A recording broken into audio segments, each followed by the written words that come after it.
In this video, we'll study about the transient analysis of series RC circuit. In the previous video, we studied that if the if the capacitor is connected to the resistance in series and then to a battery, then the capacitor will start charging and a current I will flow in the circuit. And the final charge that will be accumulated on the capacitor will be QF, which will be equal to CV.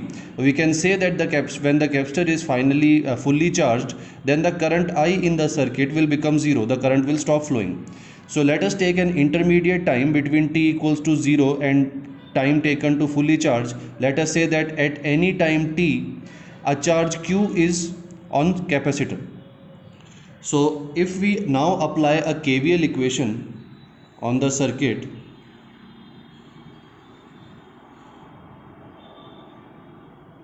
then this KVL equation will have the potential drop on the capacitor plus potential drop on the resistor and plus the potential drop of battery, and that will be equal to 0. So the potential drop on the capacitor, that will be equal to Q by C, this is the formula we already studied, plus IR minus V equals to 0. So from here we can calculate the value of I, and this will be equal to CV minus Q upon RC. This will be the value of I. Now we also know that I equals to dQ by dt, rate of flow of charge.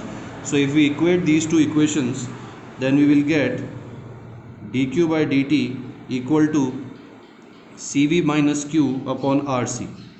Now if we rearrange this equation a little bit and then integrate it, then you can write it like this, and this will be equal to dt upon RC. Now to calculate the complete charge in full amount of time from t equals to 0 till the capacitor is fully charged, if we integrate, then this will be the limit of charges, which will be equal to from 0 to Q, and this will be equal to from 0 to t.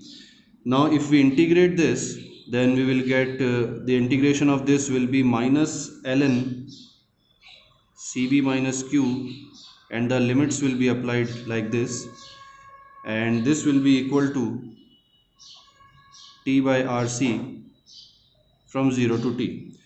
Now if limits are applied,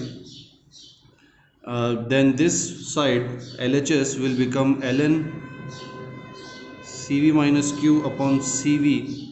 You can find that by calculating. Then this will be equal to, we can write minus t by RC. Now if natural log is brought on this side, then CV minus Q upon CV will become equal to e to the power minus t by RC. By solving this, we can find the value of Q, which will be equal to CV into 1 minus e to power minus t by RC. This mathematical part, this calculation you have already done in maths, so it would be pretty easy to understand. So we get the value of charge in the circuit. So if we plot the graph now between time and charge like we did in the earlier video, then till t equals to 0 there will be no charge, but after this, because of the presence of resistor, we made this curve, and this curve came like this. So there will be a gradual charging of the capacitor, and finally it will be fully charged. Now we know that why this shape is obtained. It is because of the exponential component in this equation. Because of this E, this shape is obtained. So this will be asymptotic at infinity. So we can say that the capacitor will start charging from t equals to 0 from this point, and then it will keep on charging, and the final charge QF will be obtained at t equals to infinity. In some later time, the capacitor will be fully charged, and Q will become equal to CV. So that will be our steady state.